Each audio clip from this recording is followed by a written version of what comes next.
नमस्कार विद्यार्थी मित्र हो, मी काळे सर तुमचं पुनश्च एकदा स्वागत करतो. विद्यार्थी मित्र हो, मागच्या तासामध्ये आपण इयत्ता 12वीची 5वी कविता बघितली होती. And the title of that poem was father returning home. And in the present video we are going to learn the next and the last poem of your 12th English Yog Bharati, and the title of the poem is Money. विद्यार्थी मित्र हो, आजच्या व्हिडिओमध्ये आपण तुमच्या इयत्ता 12वीची शेवटची कविता पाहणार आहोत आणि तिचं शीर्षक आहे मनी, म्हणजे पैसा.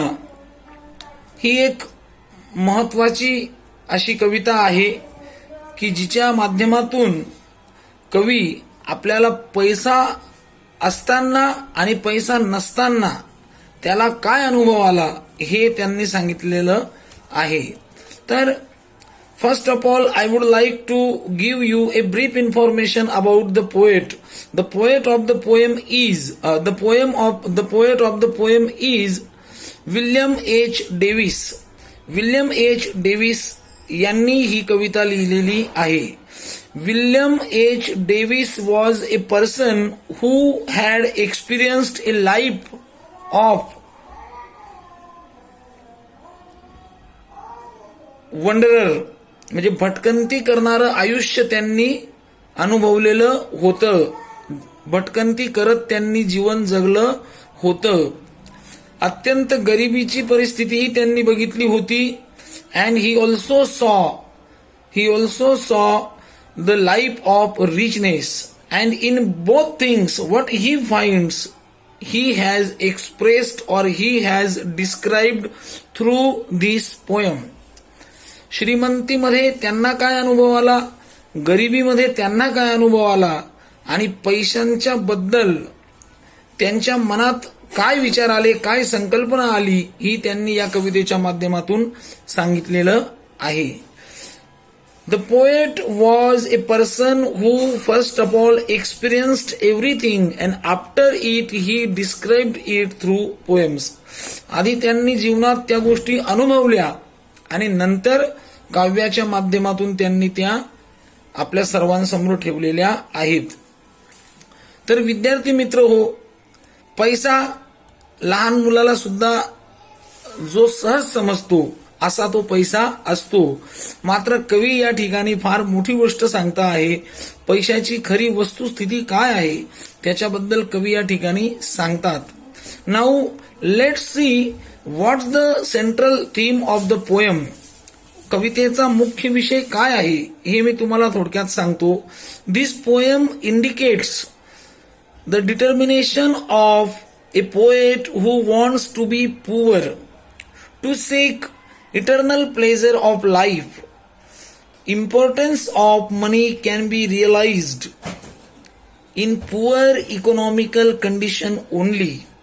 Now see, म्हणजे काय, या कवितेच्या माध्यमातून कवींना मुख्यत्वे हे सांगायचं आहे की पैसा म्हणजे सर्वस्व नाही आणि कवीला गरीब व्हावंसं वाटतं, श्रीमंत होण्यापेक्षा गरीब व्हावंसं वाटतं. कारण त्याला वाटतं की गरिबीमध्ये जास्त आनंद आहे. कारण पैशाने सुख विकत घेता येईल पण समाधान विकत घेता येणार नाही.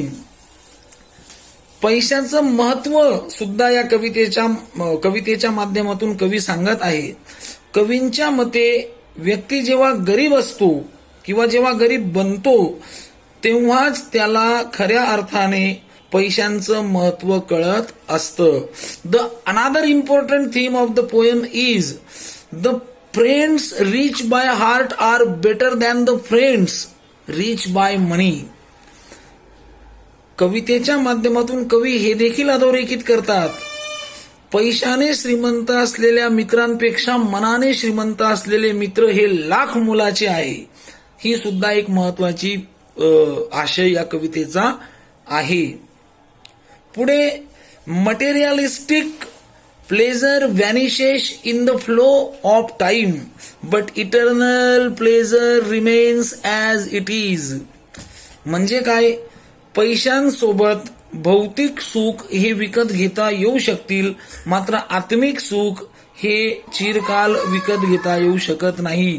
ते मनाच्या शुद्धीकरणातून, अंतकरणातून प्राप्त व्हावं लागतं. थोडक्यात काय तर पैशाने आपण सोफा घेऊ शकतो, पैशाने आपण चांगला बेड घेऊ शकतो, डनलपची गादी घेऊ शकतो, पण झोप येणं किंवा नाही येणं हे तुमच्या मनस्थितीवर अवलंबून आहे. अशा प्रकारे या कवितेचा हा विषय आहे. तर विद्यार्थी मित्र हो, जास्त वेळ न घेता आपण सरळ विषयाकडे येऊ. तुम्हाला निश्चितच कवितेचा मुख्य विषय कळाला असेल.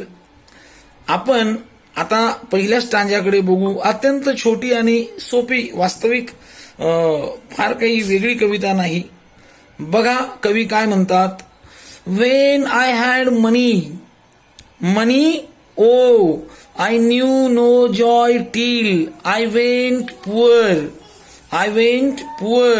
For many a false man as a friend came knocking all at my door.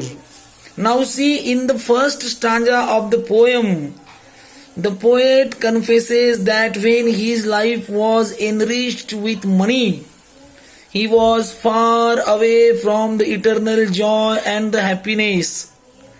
कवी कवितेच्या सुरुवातीला म्हणतात की जेव्हा त्यांच्याकडे पैसे होते, जेव्हा त्यांच्याकडे श्रीमंती होती, तेव्हा ते आत्मिक सुखापासून वंचित होते.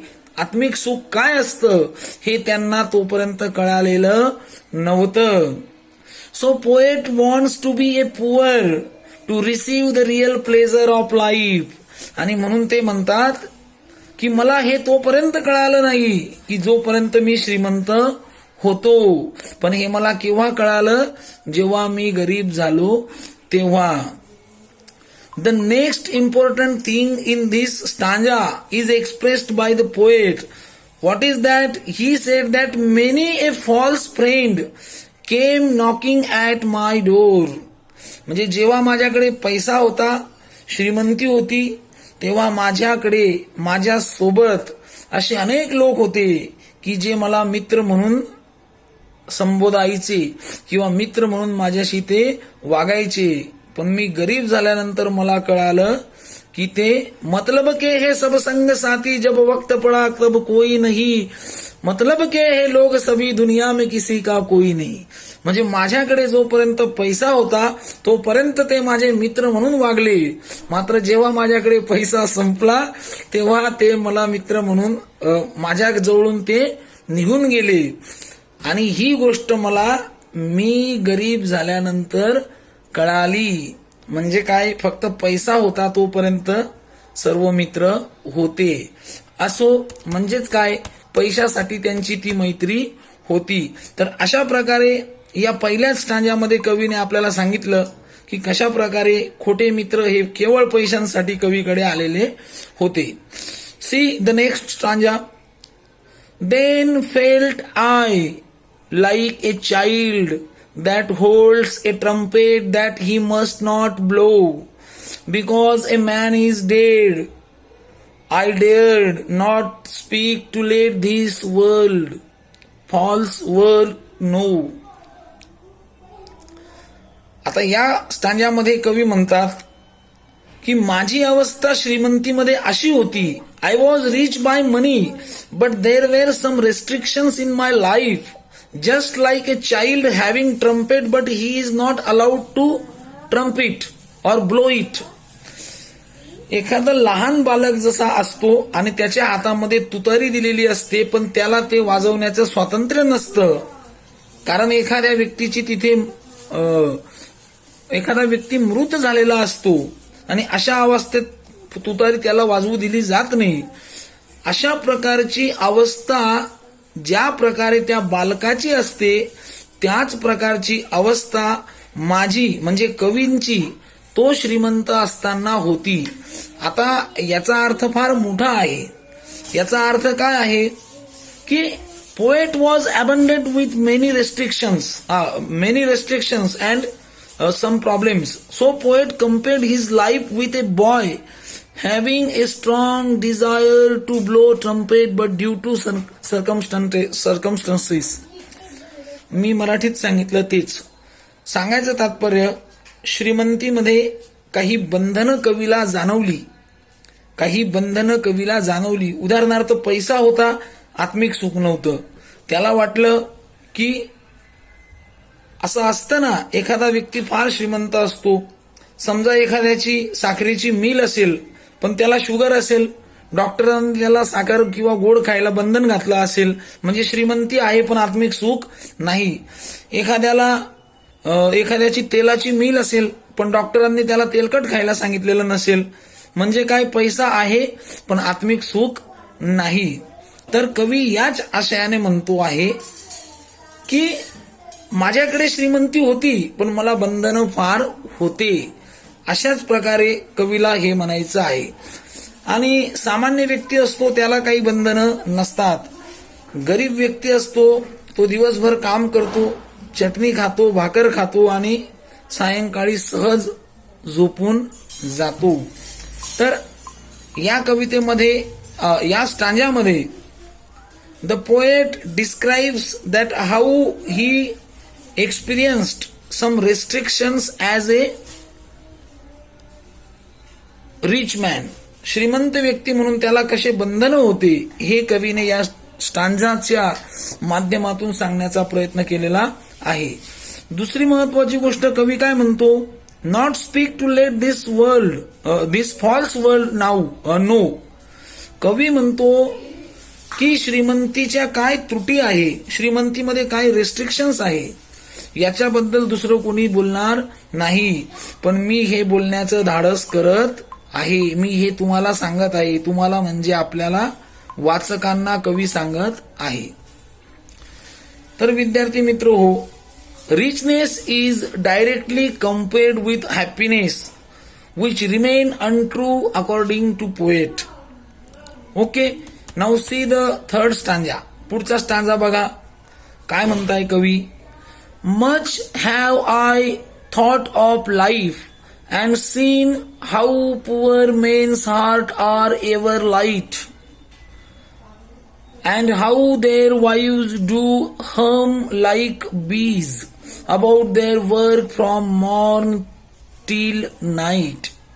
Now see, poet has observed and learned the aspect of minutely. He said that the heart of poor person is more delighted and contented though earn little penny each day. कवी या स्टांजाच्या माध्यमातून हे सांगत आहेत की मला आता हे लक्षात आलेलं आहे की जरी जीवनाकडनं मी हे फार शिकलेलो आहे, much have I thought of life, मी जीवनाचा फार विचार केला आणि मला त्याच्यातून लक्षात आलं की गरीब व्यक्तींचं जीवन हे अत्यंत लाईट असतं, म्हणजे टेन्शन विरहित असतं. त्यांचं हृदय सुद्धा प्रेमाने भरलेलं असतं, त्यांना कसलं टेन्शन नसतं. का? ते कमी कमाई करतात मात्र त्यांच्याकडे सुख आहे, त्यांच्याकडे सुख आहे. आणि खऱ्या अर्थाने ज्याच्याकडे आत्मिक समाधान आहे तोच खरा आनंदी आहे, तोच खरा श्रीमंत आहे. ज्याला वेळेवर भूक लागते, वेळेवर झोप लागते, तोच खरा व्यक्ती सुखी आणि समाधानी आहे. आणि हे कुठे आहे? हे गरिबीमध्ये आहे. हे गरिबीमध्ये कवीने अनुभवलेलं आहे. कवी म्हणतो, the wives of poor person are complaining and humming like a bees about the efforts taken by their husband from morning to evening. बीज म्हणजे मधमाशी. आता इथे दोन्ही अर्थ होतात. म्हणजे गरीब लोकांच्या ज्या स्त्रिया असतात, मधमाशी जसं थोडा थोडा करून मध साठवते, त्याप्रमाणे गरीब लोकांच्या स्त्रिया या थोडं थोडं कष्ट करून आपला संसार या चालवत असतात, मात्र तरी सुद्धा ते आनंदी असतात. मात्र इथे श्रीमंतांकडे ही गोष्ट नसते. आणि त्यांचं काम कसं असतं? About their work from morn till night. Morn म्हणजे मॉर्निंग आणि नाईट म्हणजे रात्र. म्हणजे रात्रीपासून, सकाळीपासून तर रात्रीपर्यंत ते लोक काम करतात मात्र तरी देखील ते आनंदी आहे. बघा पुढचा stanza. So when I hear poor ones laugh and see the rich ones coldly frown. Poor men think I need not go up so much as rich men should come down. Now poet has felt the touch difference between the laugh of poor person and rich person.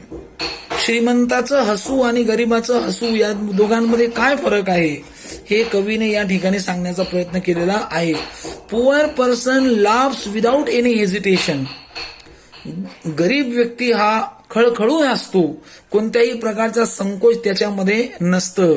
It is free from bottom of his heart. त्याच्या अंतकरणापासून ते हसू आलेलं असतं. On the other side rich people laugh but it is cold and complex. श्रीमंत गालातल्या गालात हसतात. खळखळून हसणारे हे प्रामाणिक असतात. गालातल्या गालात हसणारे हे काही वेळेला कपटी असतात. असंच कदाचित कवीला या ठिकाणी सांगायचं आहे. They left behind the true happiness in search of more and more money. कारण ते फक्त पैशांच्या मागे धावतात आणि त्यांना त्याच्यातच आनंद भेटतो. But poor person is happy with his daily earning and closely connected to the eternal joy of soul.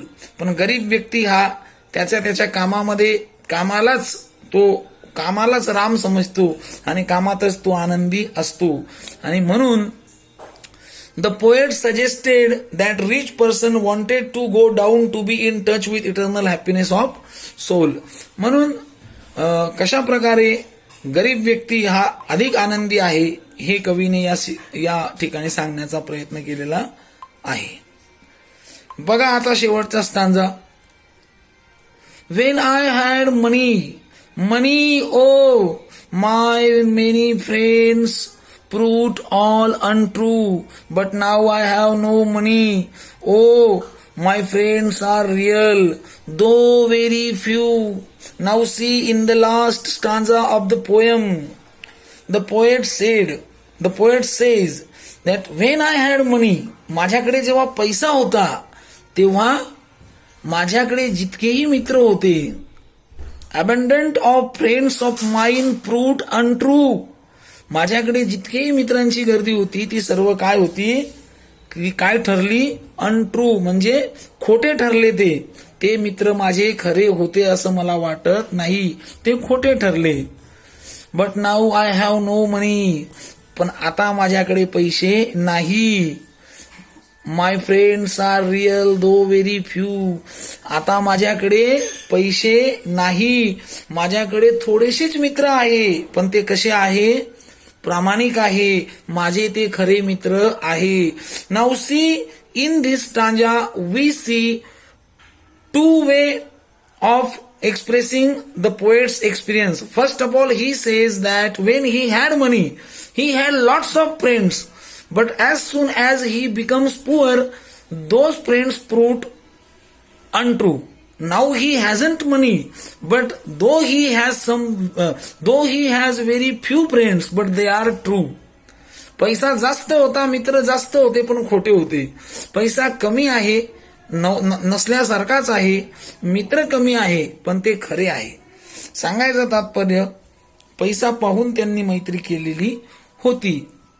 तर अशा प्रकारे या कवितेच्या माध्यमातून आपल्याला कळेल की कवीने कशा प्रकारे पैसा असलेल्या गोष्टी असताना आणि नसताना त्याला काय अनुभव आला हे कवीने सांगितलं.